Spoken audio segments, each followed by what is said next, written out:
ఈరోజు మేము బీసీల తరఫు నుంచి వచ్చాము. అంటే ఇంతకుముందు కేసీఆర్ గారు చాలా చేశారు మా పార్టీ నుంచి. కానీ రేవంత్ రెడ్డి గారు ఇప్పుడు 42% ఇస్తానని చెప్పారు.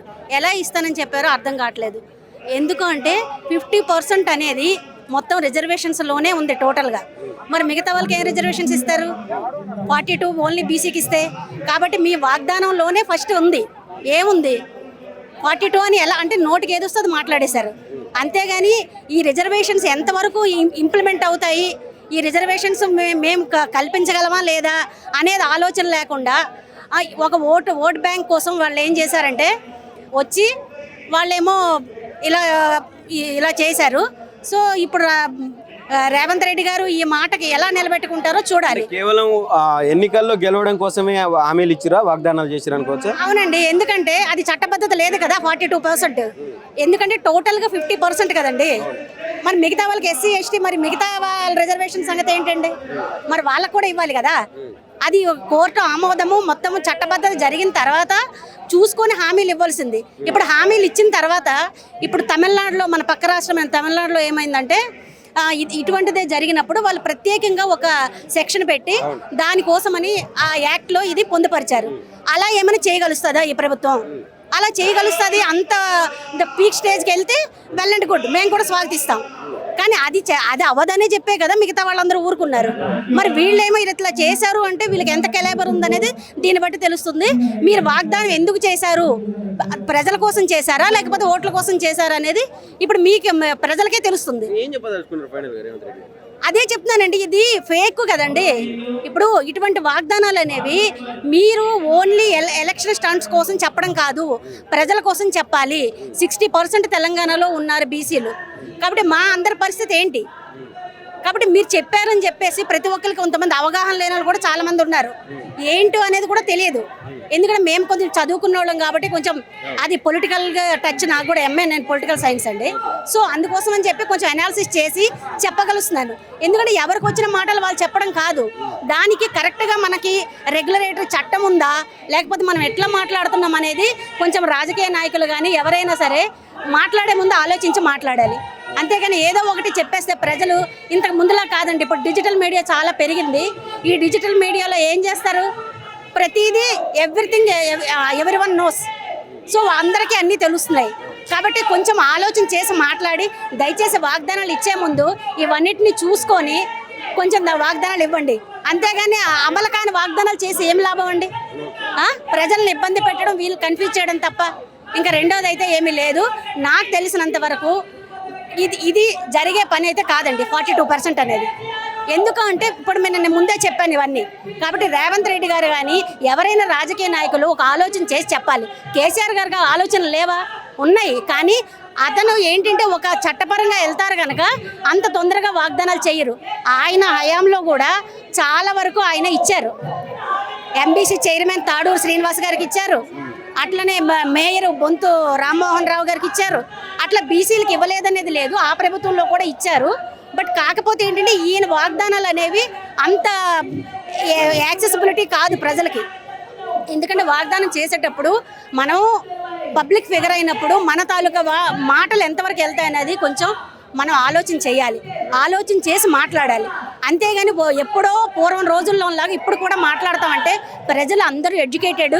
ప్రజెంట్ ప్రతి ఒక్కరికి అన్నీ తెలుసండి, ఎవ్రీథింగ్ నోన్. కాబట్టి కొంచెం ఆలోచన చేసి ప్రజలను కన్ఫ్యూజ్ చేయకుండా అనవసరమైన ఇటువంటి వాటికి త్రోవివ్వకుండా రాజకీయ నాయకులు చేయాలి అని రేవంత్ రెడ్డి గారికి నేను ఇందు మూలంగా ఏంటంటే అనవసరమైన చేసి ప్రజలను కన్ఫ్యూజ్ చేయకండి సార్. దయచేసి మా బీసీలని దృష్టిలో పెట్టుకొని మమ్మల్ని కొంచెము ఇప్పటికైనా సరే ముందుకెళ్ళినట్టు ప్రయత్నం చేయండి. మీ రాజకీయ లబ్ధి కోసం మమ్మల్ని అందరినీ కూడా అనవసరంగా ఇచ్చేయకండి. రిజర్వేషన్ గురించి కొంతమంది స్వాగతిస్తూ ఉన్నారు, కొంతమంది వ్యతిరేకిస్తూ ఉన్నారు. అంటే చట్టం చేసిన తర్వాతనే చేయాలని చెప్పి మాట్లాడుతూ ఉన్నారు. ఈరోజు 42% రిజర్వేషన్ అనేది మనకు కామారెడ్డి డిక్లరేషన్లో ఢిల్లీ పెద్దలు కూడా వచ్చి చెప్పారు, మేము గెలిస్తే మీకు 42% రిజర్వేషన్ ఇస్తామని చెప్పి. దాదాపు కాంగ్రెస్ ప్రభుత్వం వచ్చి 2 సంవత్సరాలు గానికి వస్తుంది, కానీ ఇప్పటివరకు బీసీల మీద చిన్న చూపు చూచి మా బీసీల ఆత్మగౌరవంపై దెబ్బతీస్తున్నారు. కాబట్టి బీసీలు చాలా ఆగ్రహంతో ఉన్నారు, చాలా బాధతో ఉన్నారు. ఈరోజు ఆర్డినెన్స్ అనేది ఒక బహానా మాత్రమే. ఎందుకంటే స్థానిక సంస్థల ఎలక్షన్లో పోవడానికి ఆర్డినెన్స్ అనేది ఒకటి సృష్టించిందనే అనుకోవాలి రేవంత్ రెడ్డి గారు. అందుకనే ఈరోజు మళ్ళీ నేను ఈ ధర్నా సందర్భంగా నేను చెప్తున్నాను, ఆర్డినెన్స్ అనేది ఒక బహానా. నీకు చిత్తశుద్ధి ఉంటే తెలంగాణ రాష్ట్ర బీసీ బిడ్డల మీద నీకు ఏమాత్రమైన ప్రేమ ఉంటే నువ్వు ఆర్డినెన్స్ కాదు, ఢిల్లీకి నువ్వు ఒక్కటి పోవడం కాదు.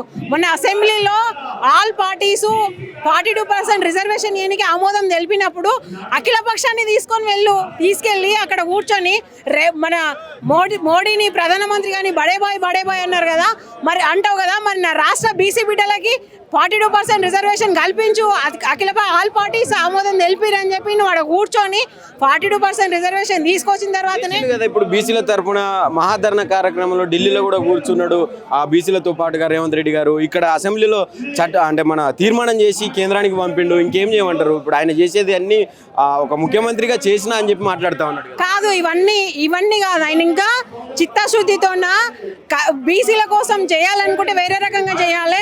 ఏదో తూతు మంత్రం కాడ ఆడ వేసాడ ఉన్న పెద్దలే రాలేదు ఢిల్లీలో, రాహుల్ గాంధీ రాలేదు. బీసీల తరపున ఆయన ధర్నా చేసి రాహుల్ గాంధీ ఆ రోజు కామారెడ్డిలో డిక్లరేషన్ అప్పుడు ఉన్నాడు కాబట్టి ఢిల్లీలో ధర్నా చేసినప్పుడు ఢిల్లీలో ఉండి రాహుల్ గాంధీ రాలేదంటే అదొక ఫేక్ ధర్నా. ఆయన ఏదో మభ్యపెట్టడానికి చేస్తున్నాడు. ఆయన చెయ్యాలి బీసీ బిడ్డల కోసం అంటే ఆర్డినెన్స్ కాదు, నువ్వు పోయి మన మోడీ దగ్గర కూర్చొని కేంద్రంలో కూర్చొని నువ్వు బిల్లు చేసుకొని రావాలి బీసీల మీద మీకు అంత ప్రేమ ఉంటే. ఇవన్నీ ఇప్పుడు స్థానిక సంస్థల ఎలక్షన్లలో పోవడానికి ఇవన్నీ బహానా. ఎందుకంటే గ్రామాలలో పాలన పడికేసింది. దాదాపు సంవత్సరం నరైతుంది సర్పంచుల పాలన అయిపోయి ఆల్మోస్ట్ అందరు అధికారుల మీద నడుస్తుంది. కాబట్టి ఏదో విధంగా ఇప్పుడు స్థానిక సంస్థల ఎలక్షన్లకు పోవాలి కాబట్టి బీసీల మాట బీసీలకు ఇచ్చిన హామీ నిలబెట్టుకోలే కాబట్టి ఏదో డిక్లరేషన్ అనేది ఇది ఒకటి అంటున్నాడు. కానీ ఇది మాత్రం వేస్ట్. ఇది బీసీలు రేవంత్ రెడ్డికి బుద్ధి చెప్పే రోజు వస్తుంది. ఇప్పటికైనా రేవంత్ రెడ్డి గారు బుద్ధి తెచ్చుకొని 420 హామీస్ ఎట్లా అవి గాలికి వదిలేసిండు. కనీసం బీసీలకు, ఎందుకంటే తెలంగాణ రాష్ట్రంలో దాదాపు 2.5 కోట్ల ప్రజలు బీసీలు ఉన్నారు. బీసీ ఓటు బ్యాంకుతోనే ఈరోజు గద్దెనెక్కి బీసీలను మభ్యపెట్టి ఈరోజు రోడ్ల మీద ధర్నాలు చేసే విధంగా రోడ్ల మీదకి తీసుకొచ్చిండు. కాబట్టి రేవంత్ రెడ్డి గారు ఇప్పటికైనా కళ్ళు తెరిచి కనువిప్పు చేసుకొని 42% రిజర్వేషన్ కల్పించిన తర్వాతనే నువ్వు మోడీతోనే పోయి ఏం చేస్తావు, అక్కడ కూర్చుంటావా, ఏం చేస్తావా తెలియదు. నువ్వు 42% రిజర్వేషన్ తెచ్చిన తర్వాతనే స్థానిక సంస్థల ఎలక్షన్స్ పోవాలని చెప్పి మా బీసీల డిమాండ్.